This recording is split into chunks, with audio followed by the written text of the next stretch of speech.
Itong si Inday Sayad gustong maging presidente sa 2028. Tanga na lang po at bobo ang boboto dito para maging presidente. Or mga usaping pera, 'di ba? Makakakurakot sila.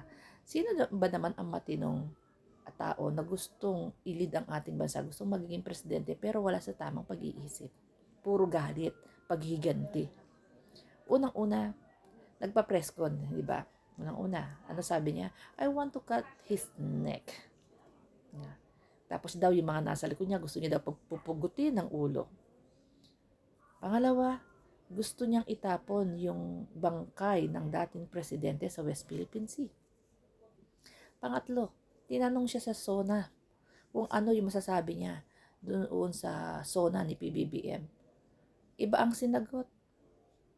Maganda daw yung pagkakagawa, hindi niya daw kayang gawin yon. Hindi naman kasi yun ang tanong eh. Kasi annual report yan ng Pangulo. Yung SONA na yan, di ba? Kung ano yung mga accomplishment na nagawa, upcoming, ongoing. Iba yung sinagot. Hindi naintindihan po. Napakasimple. Kahit nga kami mga manonood naintindihan namin. Di ba? Yung napakasimpleng tanong, ano yung priorities? Ano yung priorities ng ating Pangulo? Ano yung mga nagawa na? Ano yung mga upcoming, ongoing? Lahat, di ba? Yung pagtaas ng sahod, maganda po kasi priority niya yung education, yung magtaas ng sahod, ganyan-ganyan, di ba? Etc. Pero hindi, mali po yung sa kanya sinagot. Pandesal Day. Nagpa-interview, umattend sa Pandesal Day.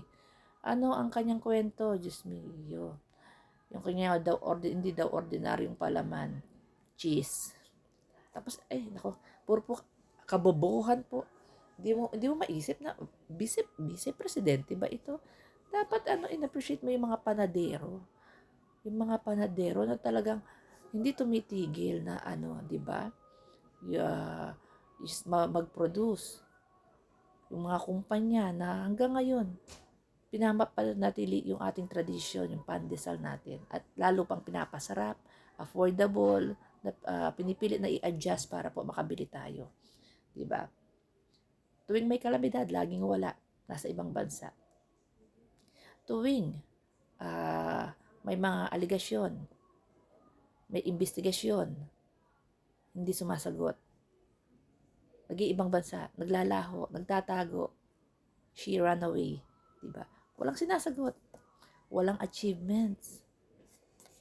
At yung pinakahuli, puro paninira po sa gobyerno sa Pilipinas. Hindi lang sa gobyerno sa buong Pilipinas. Di ba? Walang tigil, sinisiraan niya, lalabas lang yan ng ibang bansa para siraan ng Pilipinas, ang ating gobyerno. Di ba? Napakapangit ng imahe. So, bakit ko iboboto ang tao na ito na walang ginawa kundi siraan ng Pilipinas? Puro galit po at paghiganti ang laman ng puso at isip niya. And puro kapalpakan. Di ba? O ngayon, puro paglustay ng salapi. Diba? 23, 24, inulit pa ngayon 25. Hindi pa nga tapos yung mga kaso sa kanya ng 23, 24. Inulit na naman ngayon 25. So, nagpapaliwanag ba? Hindi na naman. Magaling talaga. Magaling maglustay. Ay, maihabol ko lang. Yung pa pala, talino. Hindi niya po kaya. Yung talino ni PBBM. Hindi kaya. Hindi na natin siya dapat i-compare. Pero, wala talagang talino. Mga bagong programa nga hindi makaisip, 'di ba? Ang alam lang magtanim, mamulot ng dahon ng tuyong dahon, o 'di ba? Wala na. O. DepEd, ginulo lang. Bukod sa ginulo, ninakawan pa. Nilustay pa yung mga budgets. And hindi siya talaga maka-Pilipinas. Maka-China siya.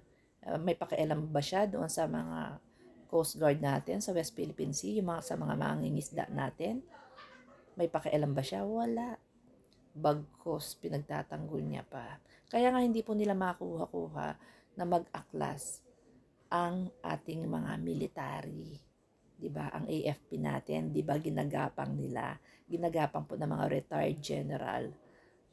So hindi nila makuha-kuha dahil gaya nga po ng sinasabi ng ating mga active generals, ng mga active soldiers natin.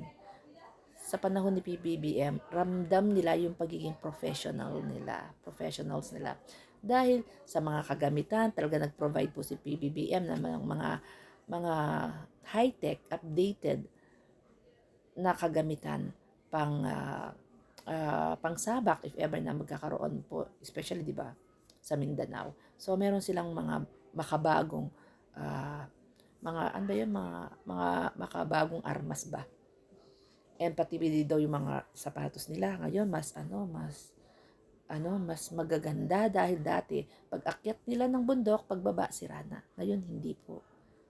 Ganun po sinuportahan ni PBBM ang ating AFP. Kaya hindi nila makuha-kuha at ang pinakaayaw nila is ang mga Duterte daw is maka-China. So hindi sila sang-ayon doon. Kaya hindi po nila makuha-kuha na mag-aklas ang AFP. Diba? Nagkalat yan sa social media. Talagang, ano yan, inamin ni Browner. Inamin niya ni Browner at saka ni General Kerubin. General ba si Kerubin?